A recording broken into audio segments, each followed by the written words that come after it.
point B. B, nous avons le triangle. On va calculer le moment d'inertie d'un triangle. Je vais prendre aussi ceci, l'axe des X, nous avons l'axe des Y et nous avons notre triangle là. Voilà. Sur ces triangles, là nous avons la base. Sur ces triangles, je pars dans ce sens ici. Je prends un petit élément qui est l'élément DDA. Voilà. Dans le sens de la hauteur, nous avons H. H, c'est la hauteur totale. Alors, à partir de la base jusque là, nous avons notre distance Y, c'est la distance variable. Et puis la hauteur du petit élément considéré, c'est DDY. Donc la même chose si nous prenons dans le sens vertical, le petit élément là, dans ce sens, ça sera DDX. Hein, ça sera 2DDX avec le paramètre variable X. Alors, qu'est-ce que nous allons faire là-bas? Nous allons calculer notre élément DDA. Il doit être calculé. Dans le sens où nous sommes, pour avoir l'élément DDA. Donc, vous allez comprendre que, regardez là, nous avons la base. Là, c'est la base. Nous avons aussi notre hauteur, c'est DDY. Donc, on aura la base multipliée par la hauteur DDY, bien sûr. Mais seulement, il y a quelque chose entre les deux. C'est les coefficients qui vont tenir compte de cette pente, de la pente de notre droite. Donc, c'est en fait les coefficients directeurs que nous allons déterminer. Alors, ces coefficients directeurs que nous allons déterminer doivent multiplier, doivent entrer dans cette formule. Parce que si on ne tient pas compte de ces coefficients directeurs, cela ne sera pas ça ne sera pas en fait un triangle. Parce que chaque triangle est délimité par la pente de la droite, en fait, qui les forme. Alors, du fait que nous varions dans les sens des Y, ces coefficients directeurs ne sera rien d'autre que, donc je mets DDY ici, ne sera rien d'autre que H sur H, mais seulement les H sur H, les H du dessus doivent être affectés d'une valeur Y. Donc en fait, ça sera H moins Y. Nous avons un coefficient directeur que nous faisons entrer à l'intérieur. Donc c'est-à-dire quoi? Cela signifie que lorsque X est égal à 0, vous voyez que ça sera, nous sommes à la base. X égale à 0, nous sommes à la base. Cet élément doit nous donner la base, B. Alors, si X égale à 0, donc j'aurai, si Y plutôt égale à 0, Y égale à 0, je suis là, j'aurai Y égale à 0, et là j'aurai H sur H, ça me donne 1, sans problème. Alors, nous allons partir comme ça, avec le même DDA. DDA, si nous sommes dans les sens vertical, où X est variable, et là nous aurons H, B sur B, mais seulement, c'est les B là, qui sera soustrait de X, DDX. Alors, qu'est-ce que nous allons faire? Alors, l'intégrale IX sera le moment d'inertie, bien sûr, X égale à 0. L'intégrale est bornée de 0 à H. Nous avons notre Y, DDA. C'est la même formule que nous utilisons. Donc, on aura intégrale 0H, Y carré, DDA. Les DDA ici, nous sommes en X. Nous devons utiliser DDA avec comme élément différentiel DDY. Donc, on aura, avec cet élément différentiel, on aura B, H moins Y sur H, 2DY. Alors, DDX sera, je vais essayer de séparer l'intégrale. Je vais faire H, pour bien partir plus facilement. Je prends Y carré, B, H sur H, H sur H, et puis 2DY, moins intégrale 0h, je prends maintenant ça et ça. Donc j'aurai y carré b, y sur h, d dy. C'est quelque chose comme ça. Alors, ix sera égal à, le h ici tombe, et là j'aurai comme intégrale y cube multiplié par b sur 3. Y cube sur 3, c'est l'intégration de y. De 0 à h. Moins, ici encore la même chose. Donc j'aurai b, y. Alors, nous avons moins l'intégrale ici. Nous avons y carré y. Nous avons y cube. L'intégrale de y cube sera y exposant 4. Y exposant 4 multiplié par b, h. Hein? De 0 à h. Hein? Ça sera quelque chose comme ça. Y4. Voilà. Alors, on peut développer, on peut aller y qui sera remplacé par h. J'aurai h cube b sur 3 moins h4 b sur h. Alors, les h ici peut tomber avec un h au-dessus là. Ici, ça sera l'intégration. L'intégration va donner y exposant 4 sur 4. Après intégration sur 4. Et j'aurai 4 là-bas. Alors, vous allez voir que je peux développer. J'aurai 12 comme dénominateur commun. 4 qui passe là. 4 moins 3 qui va passer de l'autre côté. H cube b. Et ix sera égal à b h cube sur 12. Là, nous avons notre moment d'inertie du triangle par rapport à l'axe des x. Donc, c'est comme ça qu'il faut déterminer le moment d'inertie. Vous avez besoin de faire aussi la même chose dans les sens des y. Vous prenez l'élément différentiel DDA qui a cette formule.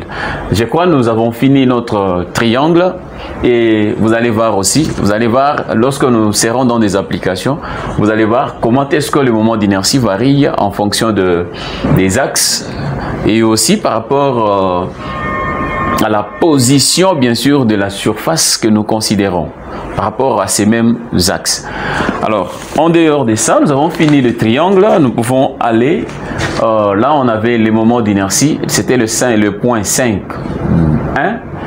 On fait le moment, nous faisons le moment, bien avant ça, il y a un exercice, un petit exercice que nous allons faire. Bien avant ça, on nous dit, désignons par i, petit ix et petit iy, le rayon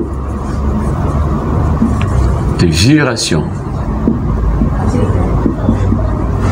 par rapport à l'axe des x et par rapport à l'axe des y.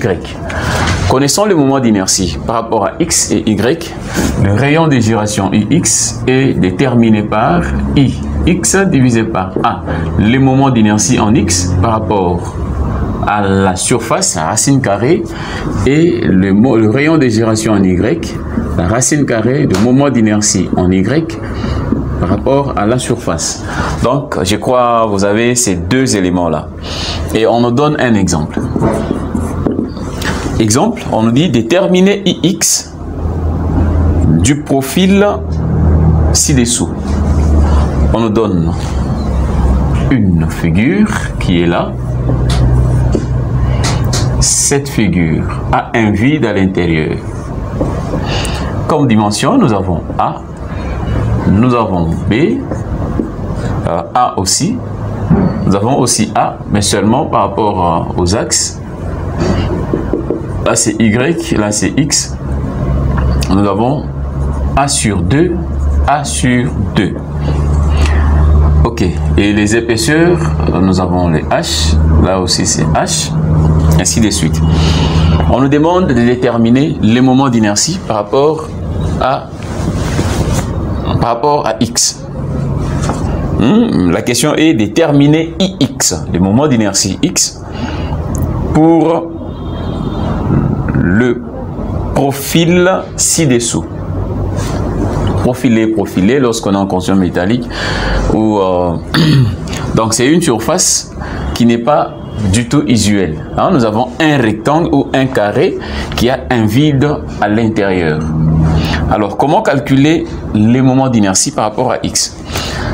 Le moment d'inertie pour un rectangle, bien qu'on a très bien, on l'a démontré tout à l'heure, que le moment d'inertie en X, on peut utiliser la formule, ne sera rien d'autre que la base à la hauteur divisée par 12. X passe par les centres de gravité. Passe par les centres de gravité. Alors regardez que la formule qu'on avait trouvée, du fait que la base est A et la hauteur A aussi, pour les carrés, vous allez voir que A, on aura A cube sur 12. Donc, ce qui fait A exposant 4 sur 12. Mais seulement, nous avons un rectangle. La surface, bien sûr, s'il faut considérer la surface pleine et le vide qui est à l'intérieur, nous aurons un carré extérieur et un carré intérieur qu'il faut enlever. Donc, en fait, la surface est là à considérer avec notre épaisseur H. Alors, le moment d'inertie dans notre cas, tel que c'est demandé, le moment d'inertie en X sera les carrés extérieurs. Le moment d'inertie du carré extérieur A exposant 12 moins le moment d'inertie du carré intérieur. Donc, ça sera A. Donc, c'est A moins 2H. C'est ça la base. A moins 2H. C'est ça aussi la hauteur. Donc, j'aurai A moins 2H exposant 4 divisé par 12. Je crois nous avons ceci. Et on peut aller encore égal.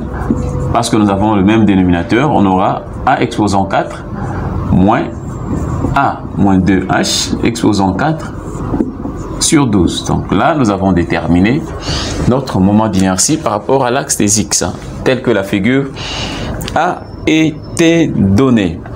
Alors, en dehors de ça, nous avons le point 2. Nous faisons le point 2. Le point 2, là, nous avons le point 2, le moment d'inertie polaire d'une aire plane. Aire plane. Comment calculer les moments d'inertie polaire? Alors, pour ça, je prends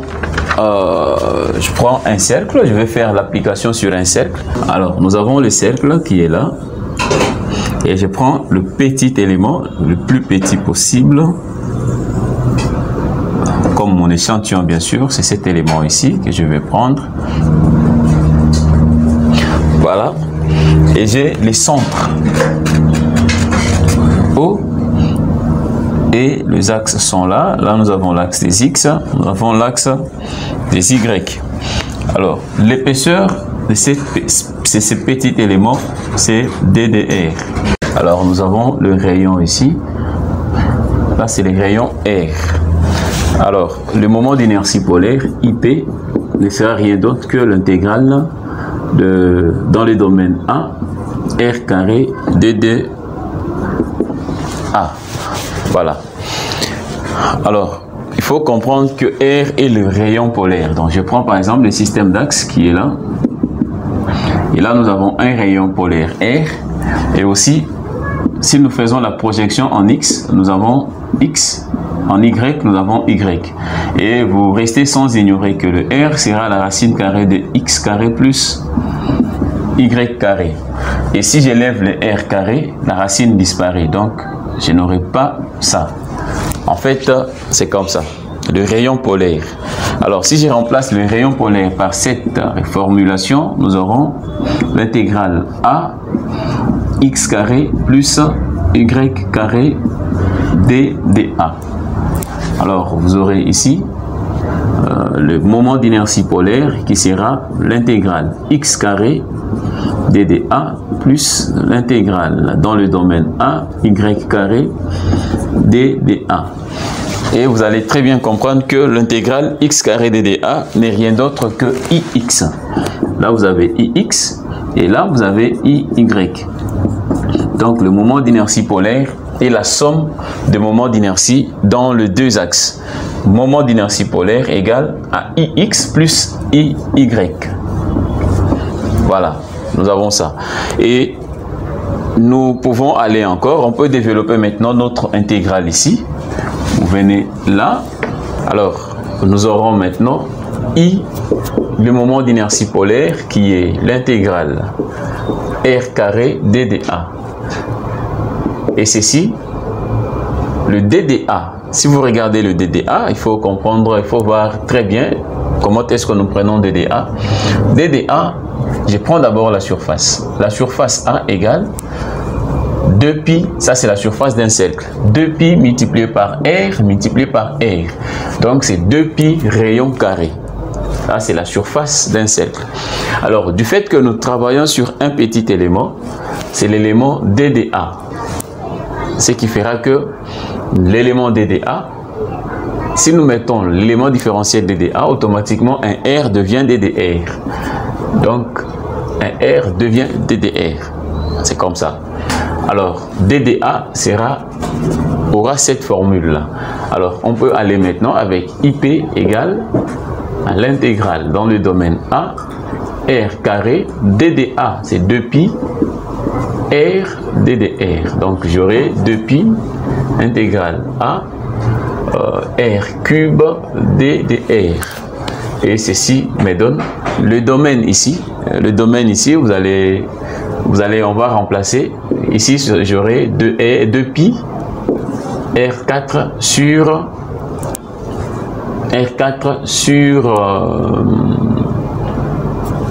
4. Après intégration sur 4. Alors, nous allons partir les rayons. Je sais très bien que alors cette intégrale, le domaine en question, c'est de 0 à R. Parce que nous partons, non? Tournez un peu la caméra, on aura de 0 à R. De 0 à R. Donc, de 0 à R. R, c'est le diamètre divisé par 2. Si je veux travailler en fonction du diamètre. Donc, j'aurai le moment d'inertie polaire ne sera rien d'autre que 2pi, le diamètre, sur 2 exposant 4 sur 4. Et ici, j'aurai 4 sur 2. J'aurai 2. J'aurai 2. Donc, ce qui fera pi, diamètre exposant 4 sur. Et les 2 qui restent ici, 2 exposant 4, j'aurai 16. 16. Ce qui sera IP, qui va me donner pi, diamètre 4 sur 32.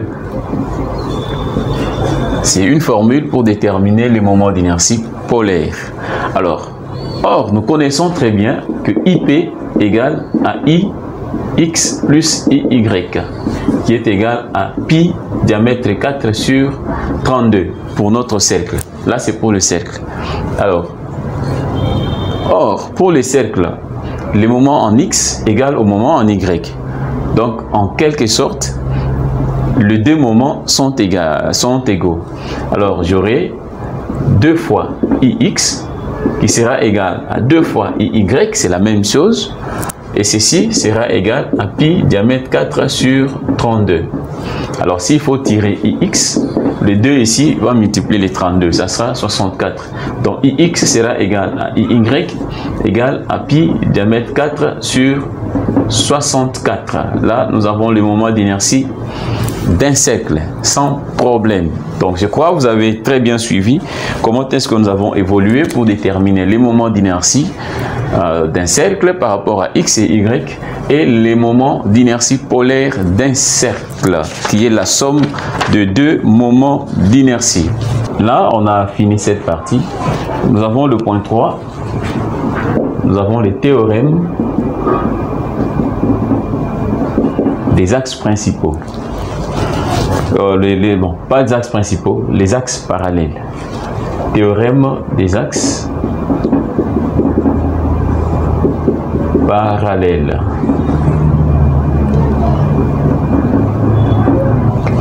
ou théorème d'Huygens. Ah, ça s'appelle aussi théorème d'Huygens. Théorème d'Huygens. Voilà, que dit ce théorème? On nous dit si on connaît